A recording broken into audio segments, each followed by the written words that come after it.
répondre à des questions ou explorer des sujets. Mais sinon, on peut faire une petite introduction, un bilan, un sommaire des concepts, comme vous voulez. Mais ce que j'aimerais faire, c'est de faire certaines choses aujourd'hui en tant qu'enquête, investigation, et puis continuer sur ça demain. Soit les répéter ou faire autre chose, selon ce que chaque personne cherche.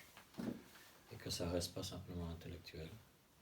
Parce que vous avez déjà entendu, j'imagine, plein de concepts, et même les miens. Et comme ça, on peut essayer d'aller au-delà, plus profond, plus léger, je sais pas quoi. Pas seulement intellectuel. Hein? Qu'est-ce que ça vous dit, comment vous vous sentez quand vous entendez ça? Qui veut quoi, en fait? C'est vrai, peut-être une petite partie concept, puis après une petite partie, comment on appelle ça, expérience directe. Je sais pas. C'est profond ça. Hein? On n'avait pas dit qu'on allait faire des expériences directes. Ok, merci. Quelqu'un d'autre? Peut-être que la définition des concepts, elle peut venir en fonction des questions. Ok, merci. Si tu préfères les questions et que certains ont des questions. Super, c'est très gentil, merci. C'est ce que je peux faire. Oui. J'avoue, c'est ce que je fais aussi. C'est ta mère? Non. Ta tante? Peut-être. Amie. C'est... Qui sait? Alors dans ce cas-là, est-ce que quelqu'un aimerait plonger, commencer, démarrer? Mathilde, je t'entends là dire oui. Non, pas tout de Oui, suite. pas tout de suite. Non, vraiment pas. Moi, je veux bien. Ah super, merci. Tu me rappelles ton nom? Pierre. Pierre, d'accord. Eric, Pierre, voilà, je sais pas encore. Moi, c'est plus au niveau émotionnel, arriver à trouver l'équilibre. Parce que je suis quelqu'un d'assez enthousiaste, passionné. Quand je m'investis dans quelque chose, je mets beaucoup d'énergie, de temps. Et je peux être assez ambitieux et assez discipliné dans mes efforts. Puis ensuite, arrive un moment où je lâche et je repars. Enfin, j'ai des hauts et des bas, quoi. Des hauts et des bas émotionnels. Et j'attache beaucoup d'importance. J'ai du mal à trouver la paix en moi, simplement. Juste l'amour en moi, l'acceptation en moi. Et de m'aimer pleinement sans attendre de l'autre, notamment si j'aime une femme, beaucoup. Et voilà, j'aimerais plus trouver cet équilibre. Que malgré les... En fait, j'ai pas envie de perdre l'envie d'accomplir des choses, parce que j'ai beaucoup de choses que j'ai envie d'accomplir, et je suis content d'avancer. C'est toujours ça qui me rebute un peu avec le spirituel, c'est ouais, à partir de quel moment on est dans la part spirituelle en nous, et à quel moment on part dans le personnage qui part dans la souffrance, etc. Voilà. Je sais pas si ça... Ma question, c'est comment arriver à trouver l'équilibre entre les hauts et les bas émotionnels. Super. Voilà, c'est ce que je vais faire. Merci Pierre. Alors je crois que c'est un thème qui résonne avec tout le monde, pas forcément aujourd'hui, mais à un certain moment de notre vie, on a tous vécu ça, des hauts, des bas et tout ça, tout dont tu parles. Le truc c'est que, surtout quand c'est les émotions dont tu parles, même sans rentrer dans certaines émotions en particulier, on ne peut pas ignorer qu'il y a eu des événements, des expériences du passé. Alors mon concept en gros c'est qu'il y a eu une expérience, n'importe laquelle, bien et mal, positive, négative, douleur, plaisir, et il y a une sorte de charge émotionnelle, énergétique, que le corps s'en souvient. Et ça reste dans ce que j'appelle la mémoire cellulaire. C'est dans le corps. Et alors c'est une charge énergétique émotionnelle. Et de cette expérience va aussi venir des croyances. Pas forcément tout de suite, mais à un certain moment, des croyances vont se développer. Alors on a cette charge émotionnelle et énergétique et on a aussi des croyances. Et entre ça, il y a ce qu'on peut appeler des besoins humains. Et on a tous pratiquement les mêmes besoins en tant qu'humain. Ça varie un peu entre une personne et une autre. Alors quand quelque chose dans le moment présent déclenche cette charge énergétique émotionnelle, soit les croyances vont apparaître, soit d'autres émotions, ou soit même un certain manque au niveau des besoins qui n'ont pas été satisfaits. Pas forcément dans le même ordre. Alors si on ressent, comme tu dis, des hauts, des bas, et puis on n'arrive pas à gérer autant bien qu'on aimerait, tout ça, ça vaut la peine d'aller fouiller, explorer, plonger un peu dans ce qu'il y a en dessous de tout ça. Et ça veut dire, malheureusement ou heureusement, dans le passé un peu, parce qu'il y a beaucoup d'informations dans ça. Ça, c'est comprendre ce qui s'est passé, pourquoi ça se passe, s'il y a un lien avec quelque chose du passé. Par exemple, s'il y a eu un événement douloureux, pénible ou même traumatisant, la charge émotionnelle et énergétique va être bien sûr plus grande, plus importante. Mais parfois, on n'arrive pas à reconnaître ça parce que ça n'a pas été vécu forcément comme un trauma, dans le sens, je ne dirais pas traditionnel, mais une définition du trauma qui est une guerre, une maladie très grave, un mort, des choses comme ça, un événement ou quelques événements sur une durée spécifique. Sinon, il y a des traumas sur une plus longue durée, par exemple même dans pratiquement toutes nos vies, dans nos familles, qui proviennent de petites choses qui se sont passées sur une plus longue période, mais régulièrement. Et aussi, si on ajoute à tout ça, il y a une sorte de sensibilité qu'on est né avec. Et certains sont simplement plus sensibles que d'autres. Et parfois, c'est simplement ça, en fait. Il n'y a pas eu de trauma, il n'y a pas eu ceci, mais on est simplement une personne très sensible, plus que les autres. Et on ne sait pas comment gérer cette sensibilité. En bref, c'est mon concept. Alors, si vraiment tu as envie, et comme tu le décris, il semble que tu as envie, trouver plus de paix intérieure et d'amour de soi. Voilà. Il faudrait explorer un peu plus un ou plusieurs sujets que tu vis, et pas seulement d'en parler de façon théorique ou générale. Est-ce que tu as déjà fait des thérapies ou des méthodes là-dessus? Oui. Ouais, non, mais EMDR, IMO, hypnose, PNL. Enfin, ouais, je vais essayer d'être plus précis. Moi, je remarque que dans ma vie amoureuse, j'ai peur d'être abandonné. Voilà. Et du coup, je me fais abandonner. Enfin, à un moment donné, mon attitude d'avoir peur d'être abandonné va créer la situation qu'il y a une rupture où la personne s'éloigne. Et j'ai du mal à trouver juste une paix intérieure simple. Voilà. C'est plus précis ça? Merci. Okay. Alors, de nouveau, concept général, on a tous eu cette blessure d'abandon. Ça fait partie de la condition humaine sur la planète en ce moment. Et ça fait des générations et des générations qu'on l'a. Et une personne l'a plus que l'autre, mais on l'a tous. 99,9999% des personnes, 99%. J'ai été éduqué en Suisse, alors c'est pourquoi je dis 99. Et au fait, on ne peut pas y échapper. Alors dans ce sens, c'est normal. Peut-être que ça ne soulage pas, mais c'est normal.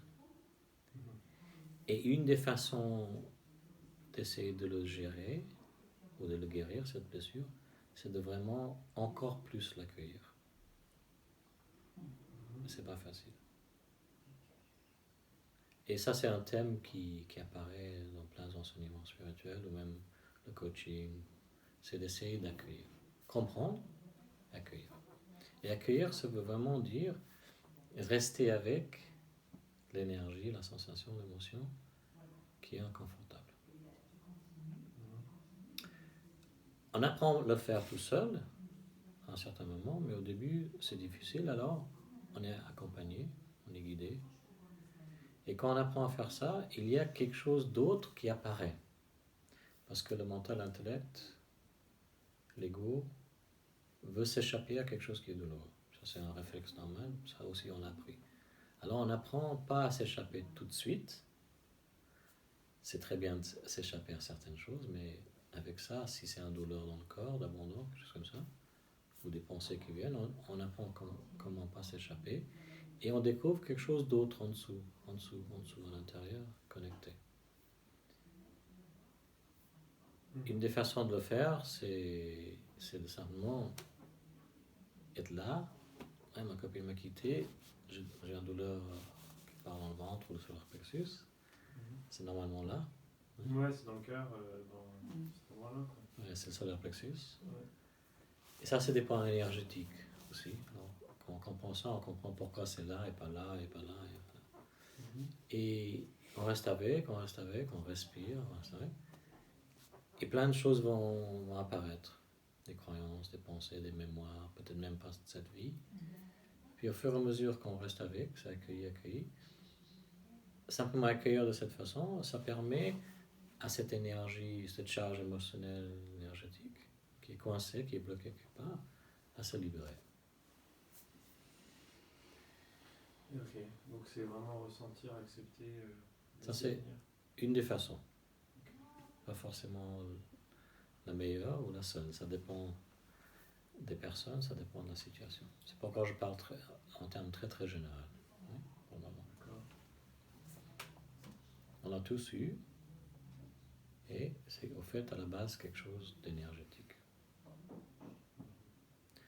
Après, on peut parler de l'enfant intérieur, comment on a vécu notre enfance avec nos parents, tout ça. Et on va trouver des informations là-bas.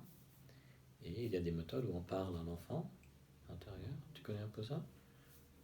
Oui, j'ai déjà fait des visualisations en hypnose où je vois mon enfant et je peux lui parler, je peux le prendre dans mes bras. Et de temps en temps, je lui parle, mais ça fait longtemps que je ne l'ai pas fait. D'accord. Voilà, ça fait longtemps. Tu aimais le faire ou pas vraiment? Si, j'aime bien. Hein. D'accord. Mais je trouve que c'est un peu... ça suffit pas, mais c'est bien, ça se réconforte sur l'instant. D'accord. Parfois, ça suffit pas parce que dès qu'on se sent réconforté, on arrête. Alors parfois, ça prend des semaines ou des mois de le faire régulièrement. Et régulièrement, ça veut dire peut-être 2-3 fois par semaine ou une fois par semaine, mais ça prend des mois. Et finalement, quelque chose est soulagé encore plus profondément. Et quand la même situation, une situation semblable arrive, seulement avec l'abandon, on est déclenché, mais pas aussi profondément ou pas aussi longtemps. Et finalement, pratiquement la même situation peut arriver et on n'est plus déclenché, on n'est plus atteint. En fait, la clé, c'est vraiment d'aller longtemps, aussi longtemps qu'on peut dans l'acceptation et de le traverser pleinement. Et à un moment donné, ça va revenir et on va avoir besoin de l'accepter. Alors l'acceptation, ça peut marcher sur plusieurs niveaux. L'acceptation adulte intellectuelle, entendre ces concepts, les comprendre, les accepter. Après, c'est de le vivre, accepter. Mais après, il y a toute la partie enfant intérieur, subconscient. Et ça, c'est une différente sorte d'acceptation. Parce que c'est pas adulte. C'est pas intellectuel. L'information qui vient va passer par l'intellect, va être compris par l'intellect. Mais la blessure, si on parle de l'abandon comme une blessure, elle n'est pas dans l'intellect seulement, adulte. Alors là, l'acceptation devient l'acceptation de l'enfant intérieur, ou du subconscient, la mémoire dans le corps qu'il a vécu. L'acceptation se passe à ce niveau-là. Et ça prend normalement un peu de temps. Comment on peut avec son enfant intérieur ou son subconscient, c'est de... On peut être guidé. Parfois, je fais ça dans les workshops ou les retraites. On passe une journée ou 2 jours là-dessus, sur des retraites d'une semaine. Sinon, tu peux prendre une séance individuelle avec moi. Sinon, tu peux travailler avec un thérapeute. Sinon, à la fin, peut-être je peux voir quelle méthode tu as utilisée et puis je peux te donner des clés. Tu peux essayer de le faire. Okay. Différentes façons. Mais il y a des méthodes très bien établies, établies dans le sens qu'ils ont été essayées sur une longue durée par des très bons thérapeutes et c'est pas des trucs nouveaux farfelus et ça vraiment ça marche. Mais on va trouver ce qui résonne avec soi-même. Ça c'est le plus important. On va pas se sentir forcé, etc. Ok. Ouais.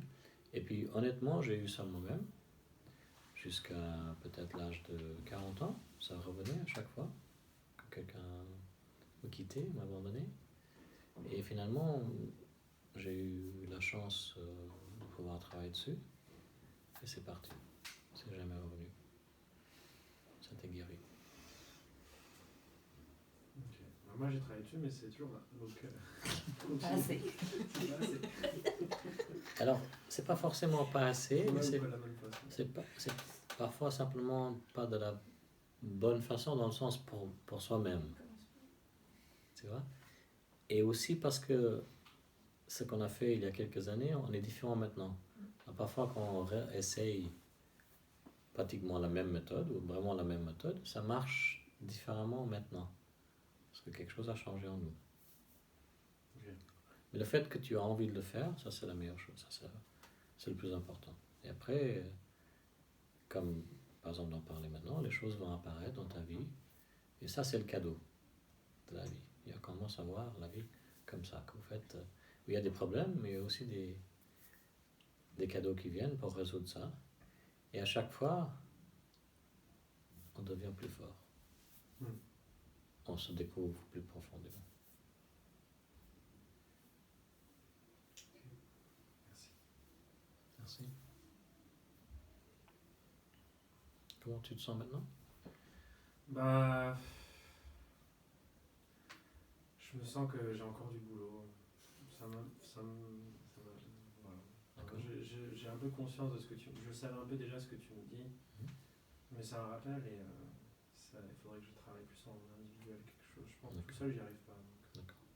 Et c'est ok ça. Tu es quelqu'un qui préfère faire les choses tout seul ou tu es Non, ok avec? pas particulièrement. D'accord. Ben, c'est bien parce que c'est justement ça. On reconnaît, ben, ça je peux pas le faire tout seul. Et c'est pas forcément avec des choses émotionnelles. Il y a même la raison pour laquelle il y a ces satsangs, c'est qu'à un certain moment, l'ego intellect reconnaît. Je peux pas tout comprendre tout seul. C'est comme si on va à l'école apprendre quelque chose, on peut pas l'apprendre tout seul. Ou si on peut, mais c'est plus facile, ou c'est plus joyeux, c'est plus amusant de le faire en groupe avec des potes, etc. Moi, il y a une perspective que j'aime bien, c'est le fait que ça peut revenir, mais un peu moins fort.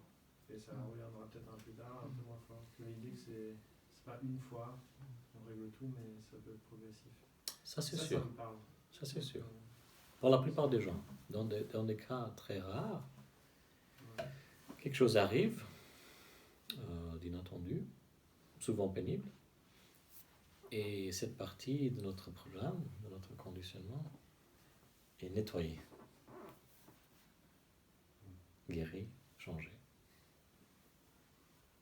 Et ça c'est très rare. Il y a très peu d'êtres qui vivent ça, mais ça peut se passer aussi comme ça. Alors, moi je dis en attendant que ça arrive, si ça va arriver, pourquoi pas faire un peu d'effort pour résoudre ce qui est déjà là parce qu'on en a marre de le porter. Ouais. C'est comme ça devient très simple, très pratique. C'est pas un concept philosophique, c'est voilà, ok, j'ai un problème. Je suis coupé au doigt, je vais mettre un pansement, je sais pas, le Covid ou quelque chose d'autre, je vais voir le docteur. Ça devient très logique, simple et pratique. C'est une pratique. Ouais.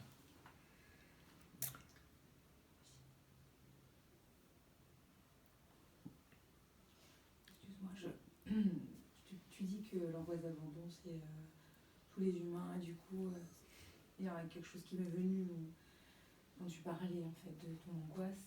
Du coup, c'est l'angoisse de séparation qui se joue en fait. Puisque justement, si on se rend compte qu'on n'est pas séparés, du coup, ça peut aussi atténuer cette angoisse.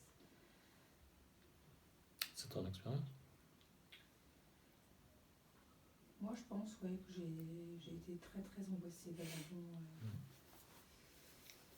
Peut-être même encore pire que toi. Non, enfin, on en reparlera sur l'émotionnalité, parce que moi aussi, je suis HPE, voilà. Alors, toi, tu l'étais pas aussi. Pardon, mais c'est qui le couple là? C'est vous On deux? se reconnaît. Il n'y a pas de couple là. Il n'y a pas de couple. Il n'y a pas de couple. Non, mais C'est bien, pas hein? en fait. Parce que parfois je fais des conneries là, hein, tu sais, je suis en train de parler à une nana et puis il est déjà avec un mec et voilà, c'est compliqué. Hein. C'était ouvert? Non, c'est moi qui ai ouvert, c'est moi qui ai laissé ouvert. Je ferme ou pas? Oui, ferme, il n'y a pas ça.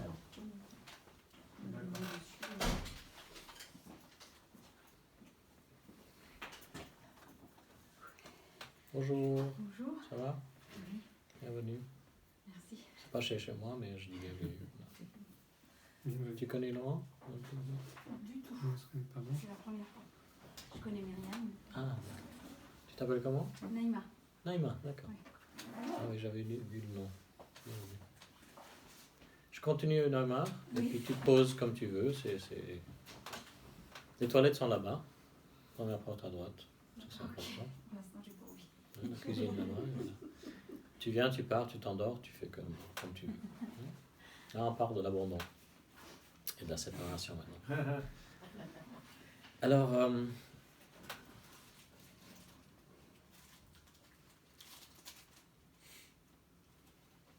quand j'ai exploré ça, un peu en dehors de la non-dualité, mais ça se rejoint,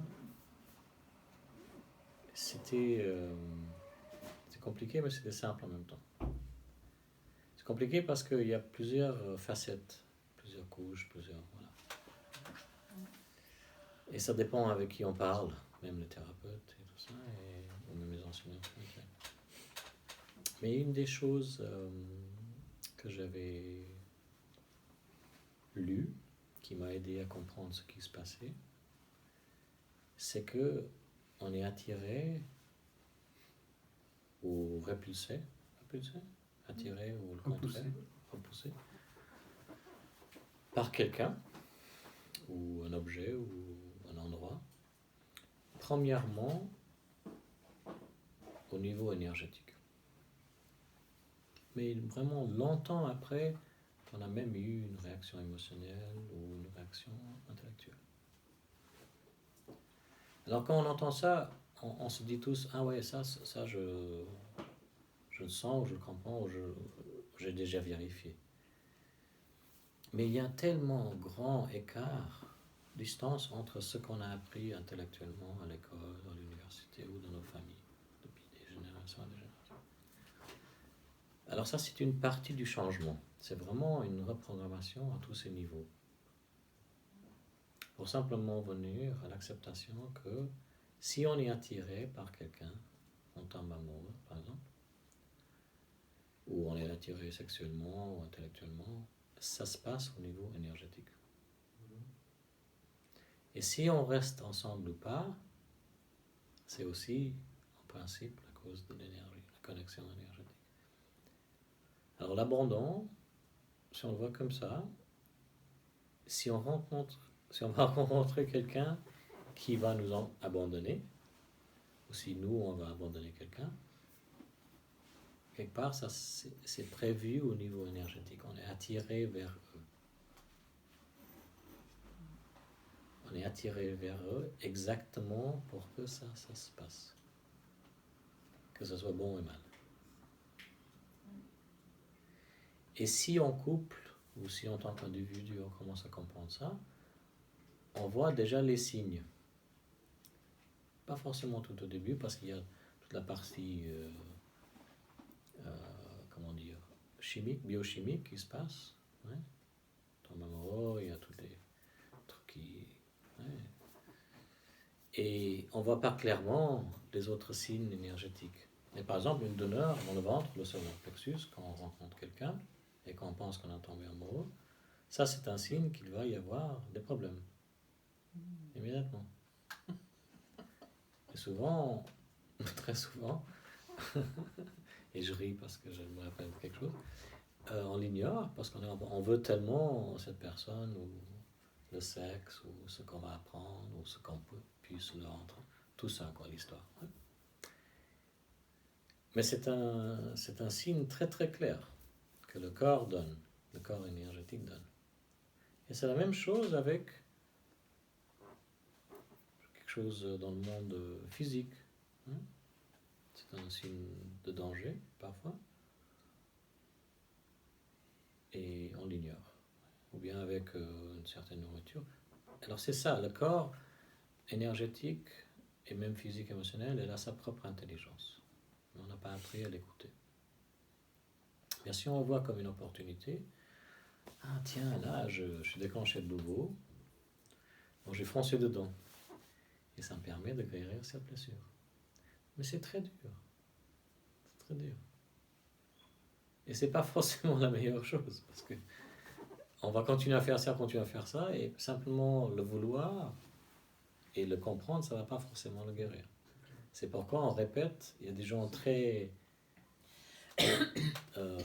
avec beaucoup de connaissances, même des thérapeutes, je connais des thérapeutes, qui savent tout ça, mais vraiment très bien, ils ont écrit des bouquins dessus, et ils continuent à répéter les mêmes schémas dans leur vie.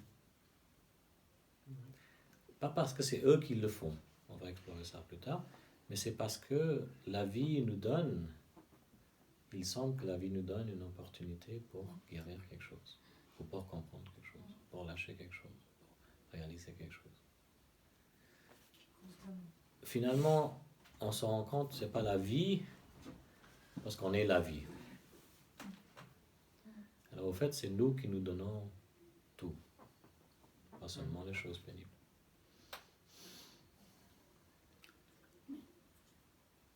Je peux? Bien sûr. Si on se donne tout, y compris les choses pénibles, Ouais. et qu'on accepte qu'on est dans la catégorie de personnes que tu as identifiées tout à l'heure comme ceux qui sentent que ça va mal aller, mais ils y vont quand même. Parce qu'ils se disent, il faut que j'y aille, j'ai quelque chose à apprendre, mais qu'à la fin, c'est pas guéri quand même. Ouais. Qu'est-ce qui reste comme solution? Alors on se dit, on fuit pas, on y va, donc on y va, on souffre encore, Ouais. on l'avait bien anticipé, Parce que, mais on se dit, je sais pas pourquoi il faut que j'y aille, c'est plus fort que moi, je sens que j'ai besoin d'y aller, donc on y va quand même, Ouais. et on souffre encore.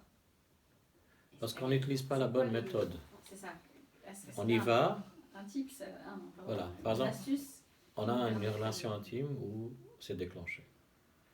Et avec toute la volonté qu'on a, et la volonté de l'autre personne, on en parle, on lit, on fait tout, on n'arrive pas à guérir ça. Rien ne nous empêche de travailler en même temps avec un thérapeute. Ouais, ou un guide, un énergéticien, ou faire des workshops dessus. Rien ne nous empêche. Et c'est comme ça que les deux se rejoignent. On est en train de vivre le truc, on ne le fuit pas. Parce qu'on a compris, là, il y a quelque chose que j'ai besoin de, ou je veux résoudre. Alors on ne le fuit pas. Ça, c'est le premier pas. On ne le fuit pas. Le premier pas, c'est de le comprendre. Le deuxième pas, c'est pas le suivre. Puis après, on se dit, qu'est-ce que je fais maintenant? Je ne le fuis pas, et au fait, j'ai pas envie de perdre cette personne, ou blablabla. D'accord, c'est ok, mais pourquoi pas essayer une autre méthode, ou d'autres méthodes? C'est très simple. On est malade, on essaye certains médicaments, ça ne marche pas, on change de médicament. On change de docteur. Ouais. On va à une école, on apprend un truc, on n'aime pas, on apprend un autre truc. C'est très simple. On fait ça avec pratiquement tout dans notre vie, que ce soit les voitures, une maison, nos habits. Pourquoi on ne fait pas ça au niveau émotionnel et énergétique? Parce qu'on n'a pas être. Personne ne nous a enseigné ça. Si on avait tout ça au primaire, aux écoles, il n'y aurait pratiquement personne ici, ce soir, aujourd'hui. Les coachs, les thérapeutes devraient se reformer parce qu'on serait tous guéris de ça sur cette planète. Hein? Il y a d'autres planètes où il n'y a pas ça. C'est où? On peut y aller? Pas encore, mais bientôt. L'adresse. Moi, je peux y aller. Mais c'est justement ça, tu vois. Planète, Ça, c'est ce qu'on a appris.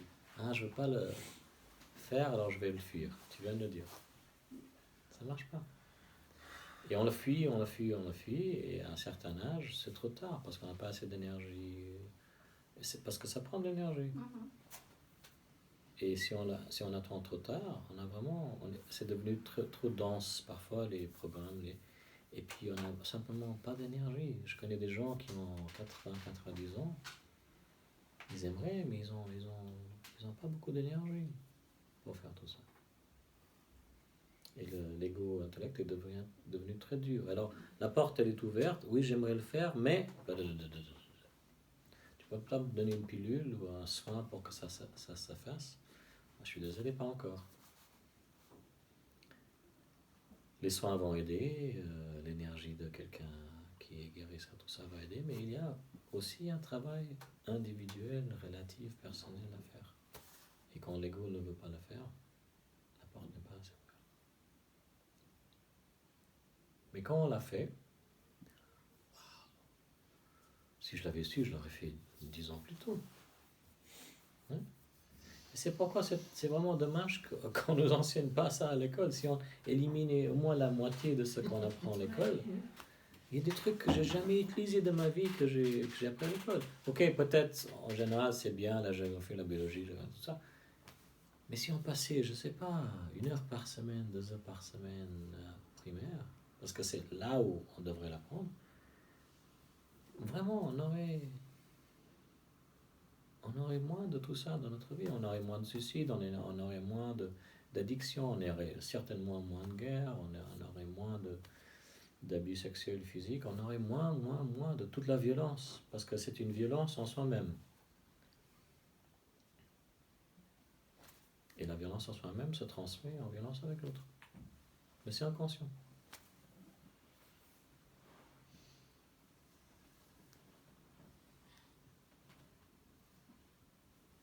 Alors c'est très bien qu'on vient au moment de notre vie comme Bob. C'est Bob, hein? Pierre. Je sais que c'est Pierre. Bob, parce que moi j'aime le nom Bob. Quand Pierre le dit, il en a marre, et je le sens. Je le sens, parce que moi je suis arrivé un peu plus tard que lui. T'as quel âge? 34. Ouais, moi j'avais, comme je te dis. Non, au fait, j'ai commencé vers 34, 33, 34, j'ai commencé, parce que je suis tombé malade. Tellement malade que je ne pouvais pas fonctionner, je ne pouvais pas travailler, pas avoir de relation, rien faire. Et toute mon énergie, mon temps, mon argent allait dans guérir. Et une des choses, c'était l'abandon. Puis ensuite, c'était autre chose. Et j'ai découvert tout ce truc à l'intérieur. C'était comme on dit, on ouvre l'armoire, il y a tous ces squelettes. Et je ne voulais pas ouvrir l'armoire parce que c'est difficile, c'est pénible, j'aime pas les squelettes. Mais après, quand on l'ouvre, et on ouvre tout petit au début parce qu'on contrôle de cette ouverture, on pense, on commence à parler au squelette, on ferme. Ah bah tiens, c'était intéressant ce que le squelette disait. On parle un peu plus longtemps. Ah ouais, tu veux pas sortir un moment? Eh ben, allez, rentre. Et c'est comme ça qu'on commence à prendre plaisir à tout ça. On prend plaisir à découvrir les squelettes, les blessures, les souffrances, tout ça. Et ça, c'est un moment merveilleux parce que vraiment ça bascule tout le processus. Et ça devient quelque chose qui, après une session, d'accord, on est fatigué, on a pleuré, mais ah waouh, oui, j'ai découvert ça en moi et maintenant je sais comment le faire un peu, je vois la vision du mec ou de la femme qui me guide, voilà, ça devient quelque chose de merveilleux. Et on a envie de dépenser de l'argent dessus, du temps. Et on voit la fin du tunnel, au fait. Ou la chambre noire. J'espère, hein, parce que moi, ça fait longtemps que je fais des démarches de thérapie et il y a des choses qui ont bougé, hein, mais il y a toujours cette blessure qui revient. Voilà. Et ça, c'est important de reconnaître qu'on a fait plein de choses et quand même, oui, quelque chose a bougé et il faut célébrer ça. À mon avis, il faut vraiment célébrer ça. Parce que sinon, on reste toujours sur le négatif. On reste toujours sur ce qui manque. Et ça, c'est une habitude qu'on a appris aussi. Et surtout en France, je suis désolé de dire, mais je suis un cas français. Et La France a pratiquement tout. Un pays qui a vraiment, pas forcément tout. Et puis on se plaint. Non, on est toujours en train de se plaindre. C'est pas seulement en France, c'est partout. Et le mental a appris à se plaindre, et l'ego a appris à se plaindre, peut-être de nos parents ou de la télé, ou je sais pas. Et on se plaint, et on voit pas ce qui marche, ce qui est beau, ce qui est merveilleux, parce qu'il y a plein de choses. Et ça, c'est une habitude qui commence à changer. Que peut-être ce feeling, cette émotion d'abandon, ou colère, ou tristesse, ou déprime, ou haine, c'est pas mauvais. C'est pas forcément quelque chose qui doit être éliminé ou qui ne doit pas exister dans le monde. Oui, on ne veut pas ressentir la douleur, mais peut-être c'est aussi une porte à quelque chose d'extraordinaire en nous.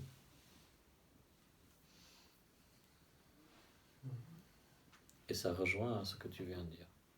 C'est à la base séparation. Mais c'est pas seulement séparation. Et on peut en parler de ça.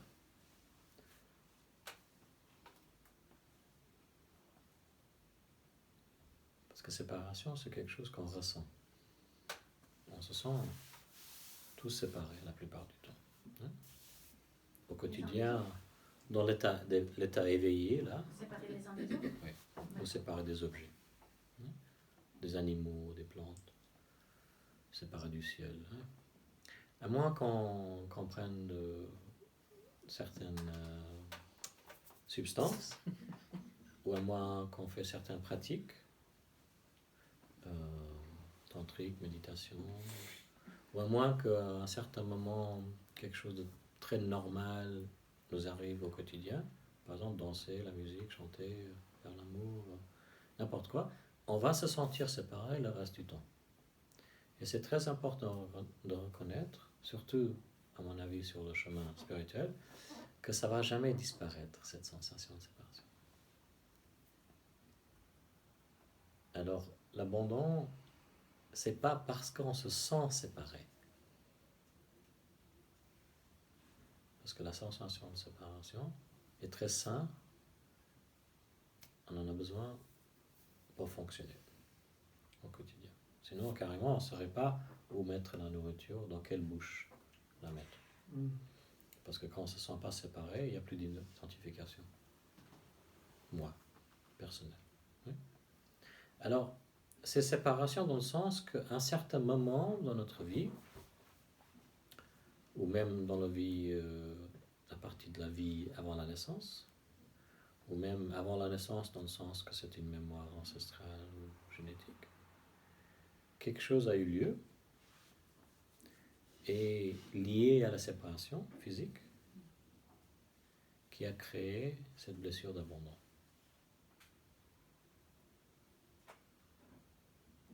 Et c'est lié à une croyance plus tard, et c'est lié à des besoins non satisfaits. Charge émotionnelle, énergétique, besoin, croyance. Et l'expérience primaire. Ça, c'est le schéma que je dessine pour expliquer ça. Alors, si on comprend que ce n'est pas la séparation seulement, on est ouvert à voir vraiment qu'est-ce que c'est alors, ou quel genre de séparation, ou quelles sont les croyances autour de ça, et quelles sont les énergies, et puis finalement, quels sont les besoins qui doivent être satisfaits pour qu'on n'ait plus cette réaction inconfortable.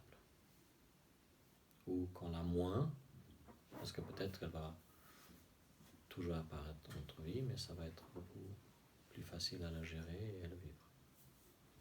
Et je dis ça parce que sinon, on a aussi on met la barre très haut. Quand on entend quelqu'un comme moi dire « je ne le ressens plus », mais je ne vais pas dire que je ne vais peut-être pas le ressentir un jour. Mais ça fait, je sais pas, plus de 10 ans que je ne le ressens plus. Mais je suis ouvert au fait que ça va peut-être revenir. Alors si on ne met pas la barre aussi haut, ok, je vais le ressentir, mais là je vais avoir les outils, la compréhension, et je vais pouvoir satisfaire mes besoins dans le moment pour que ça envahisse pas ma vie et pour que ça n'empêche pas le fonctionnement normal au quotidien.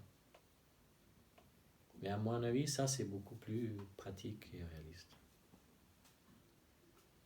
que d'essayer d'aller réparer la source de la séparation cosmique ou absolue avec Dieu. Mais on peut parler de ça aussi parce que ça fait partie des satsangs. Mais là, on parle de ce qu'on ressent au niveau relatif dans le corps, l'ego, l'enfant intérieur, etc. Et ça, c'est important de comprendre parce qu'on confond souvent ce qui est vécu au relatif avec les pointeurs, les concepts absolus. Certains maîtres, la plupart sont morts, mais il y en a quelques-uns qui se disent maîtres, qui utilisent ces concepts. Je ne suis pas le corps. Ramana, par exemple. Vous connaissez Ramana Maharshi? Tu connais? Il était nu, il avait un nappy, je l'appelle un nappy, comment on dit, une couche. Ah, il portait une couche, je blague, hein, il portait un truc blanc parce que il avait tellement perdu l'identification de son corps, parce que l'ego était absent pendant des longues périodes, et l'intellect, qu'il était nu. Et c'est parce que c'est arrivé quand il était très jeune, il avait 16 ans et demi, et puis il a passé 7 ou 9 ans dans ces états très très longs. Et petit à petit, les gens se sont rassemblés autour de lui. Ils étaient attirés par quelque chose en lui, des chercheurs spirituels, bien sûr. Et un beau jour, les étrangers ont commencé à venir. Et parmi les étrangers, il y avait des femmes. Et un beau jour, un monsieur indien, il paraît, c'est une histoire, a dit à Ramana quelque chose comme « Pourquoi tu ne te couvres pas? Parce qu'il y a des femmes. » Et parce que Ramana, il n'avait pas trop de croyances, il a simplement entendu le truc. Ok, c'est logique, c'est pratique, je me couvre. Il ne s'est pas dit « Ah non, moi je suis éveillé, moi je vais être nu. » Non.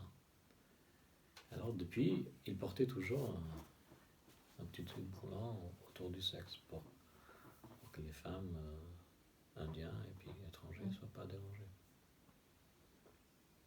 On a dévié un peu là.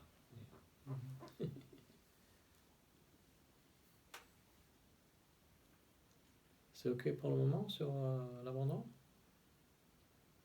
Hein? Si quelque chose revient, on peut en explorer plus. Ça veut dire qu'aussi longtemps qu'on croit qu'on va être abandonné, on va être abandonné. Non. Tu disais que c'était les croyances. Non. C'est pas la croyance qui attire C'est l'énergie. la situation. C'est l'empreinte énergétique émotionnelle qui est attirée vers cette énergie dans l'autre. Et quand je dis c'est une opportunité de guérir, ça c'est aussi un concept. C'est simplement, je sais pas, deux chats qui s'aiment ou deux âmes qui s'aiment. C'est très normal, les énergies qui vont résonner avec d'autres énergies semblables. Mais si on le comprend de cette façon, c'est toujours en train de se passer avec tout ce qu'on vit. Un maître enseignant Kundalini, que j'avais beaucoup aimé, dans le système, dans les enseignements Kundalini, il y en a beaucoup, hein, mais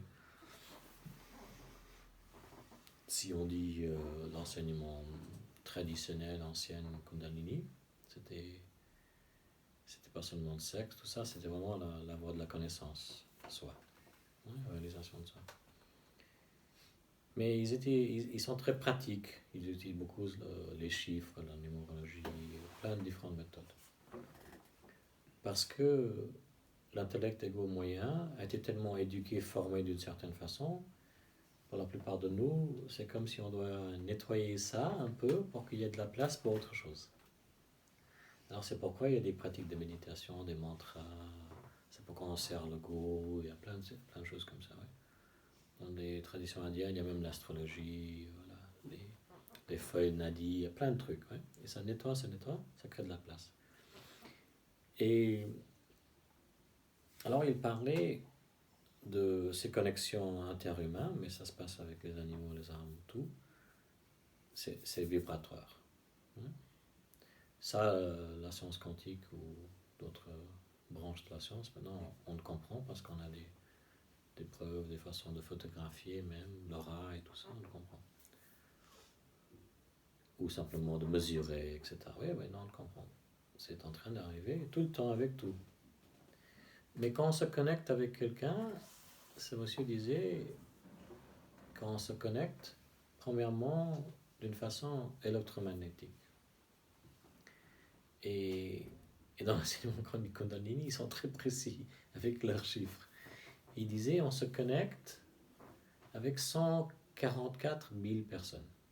Ça veut dire qu'il y a une fréquence vibratoire semblable, ou pas forcément semblable, mais la résonance crée cette connexion. Ça veut dire nos amis, je sais pas, les potes qu'on a, bien sûr la famille, et bien sûr les relations intimes.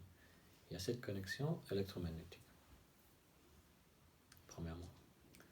Après, il y a des connexions biochimiques. Ça, c'est dans les relations intimes, biochimiques. Odeur, goût du salive, etc. Et là, il y a très peu de gens. 55. On se connecte avec 55.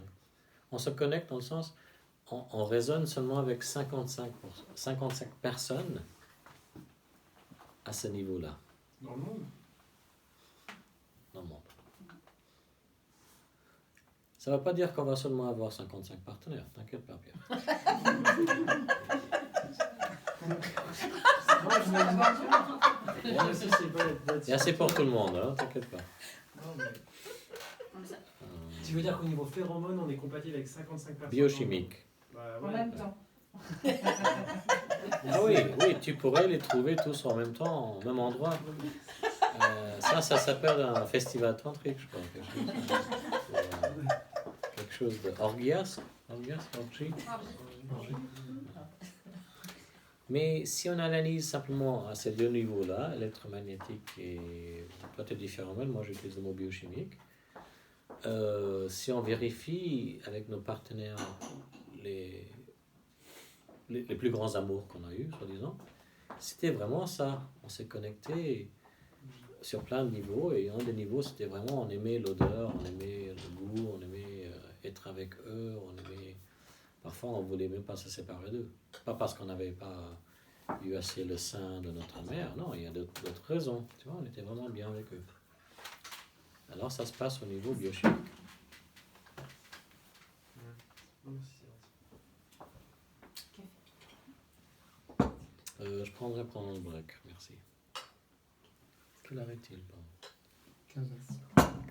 On a 15h10. commencé à écart 14h10. 14h10, on a commencé. Ça fait D'accord. Alors, si on relit tout ça, on voit déjà pourquoi les choses se passent. Ouais, ça nous aide à comprendre pourquoi ça se passe. Alors, voilà. Alors, pardon, j'ai dévié un peu. Alors, quand on est attiré vers quelqu'un, et le meilleur bouquin là-dessus, ça s'appelle Getting the Love You Want, Harvey Hendricks, qui était psychologue. L'inventeur de la thérapie Imago. Imago, voilà. T'as essayé? Oui. Ok, super. Tu connais alors. On est attiré parce que 5 personnes dans la pièce, on va être attiré à 7 personnes au niveau énergétique, longtemps avant que le mental le comprenne, ou même qu'on comprend pourquoi physiquement, ou même avant l'odeur et tout ça. Parce qu'il y a l'opportunité d'avoir ou de ne pas en avoir l'amour qu'on a reçu ou pas reçu. Si je me rappelle bien, en gros. Hein. Mais mon concept, c'est que ce n'est pas seulement l'amour, ou le manque, ou l'opposé du manque, qui est reconnu. C'est quelque chose d'autre aussi. D'autres formes de blessures, ou même d'autres formes de connaissances qui nous attendent. Parce qu'on parle de blessures, de guérir, tout ça, mais c'est pas seulement ça. Il y a plein de connaissances qui vont venir. Plein de connaissances de soi-même, du monde, de l'autre. Et puis si on passe tout notre temps à simplement fuir la douleur, on sait tous que ça va pas marcher. Mais c'est là où, ok, je vais rencontrer quelqu'un qui est violent, qui est abusif, qui tient un couteau, je sais pas, qui m'engueule tout le temps, qui est... Et je pense, ah ouais, je dois apprendre quelque chose. Non, ça aussi, ça marche pas. Ça marche pas dans le sens que c'est pas sain. Et l'opposé est vrai dans ce moment-là. Et qu'il faut, au fait, ce qu'on doit apprendre, c'est d'établir des limites, des boundaries. Et ça marche. Pardon? Ça marche alors. Ça marche dans le sens que Si on rencontre on quelqu'un plonge pas d'abusive, dedans. Et qu'on doit mettre des limites. Mais on apprend À à, mettre des limites. si on a besoin d'apprendre des limites. Parce que D'accord. un de nos besoins qui n'a pas été satisfait quand on était, par exemple, enfant, etc., ou adolescent, c'est de dire non. Et ça, c'est l'amour propre. Alors, apprendre l'amour propre, c'est compliqué parce que parfois c'est comme ça, plonger dedans, découvrir un. Parfois c'est de dire non, mais on trouve chacun notre propre façon de faire. C'est ça qui devient merveilleux. Et ça va toujours changer d'une personne à une autre, d'un jour à l'autre, d'un âge à l'autre. Il n'y a jamais un constant. Il n'y a jamais quelque chose de permanent. Même si on le veut. Même si on le désire, même si on le croit. La seule permanence, c'est l'impermanence. Même pas ça. Oui, conceptuellement on peut dire ça. Mais même pas ça. Mais on peut explorer ça si tu veux. C'est bon. Si, moi, ça me plaît. Pourquoi On l'impermanence? prend un café d'abord? Ah, d'accord. Super. Moi, je veux bien le café, je m'en fiche. Moi, je m'en fiche pas. Voilà, je dis non. Je dis non à Non, tout. Oui, non, je blague. Mais si je résume, ce que tu dis, c'est qu'au niveau cellulaire, il y a quelque chose au niveau énergétique qui fait qu'on est attiré par quelqu'un et on ne l'explique pas vraiment au niveau intellectuel, mais on le vit et ça nous permet de revivre des choses, d'explorer, avoir des apprentissages ou de revivre des traumas non résolus pour guérir. C'est ça? Ouais. En gros, mais avant ça, c'est au niveau cellulaire que la mémoire de ce trauma existe. Ok. Et on peut le comprendre, on peut travailler sur tous ces niveaux, et c'est très bien, mais on ne va pas complètement Ça reste au niveau cellulaire. ça le reste soulager encore. assez pour qu'on ne soit pas déclenché, ou si on est déclenché, que ça n'a pas un effet sur notre fonctionnement quotidien. Ok. Parce que de croire qu'on va pouvoir tout effacer ou changer au niveau cellulaire, ça aussi c'est une trop grande attente. Alors c'est vraiment essayer d'être clair sur comment on aimerait être au quotidien, le fonctionnement du quotidien, ou en gros le fonctionnement dans notre vie. Et ça c'est différent de notre personne, parce qu'on a tous des capacités différentes à ce niveau-là. Et ça c'est très important à reconnaître. C'est pourquoi je dis, si on est une personne sensible, ça va peut-être jamais partir. Mais cette sensibilité qu'on a compris, accepté, qu'on a appris comment le gérer, devient une force. Devient vraiment une force. Tu disais que ça serait On prend un bien. café? Ouais. Tu dois parler pendant le café, c'est ça? Mais non, je vais arrêter complètement. Parce que j'aime pas parler quand je prends le café.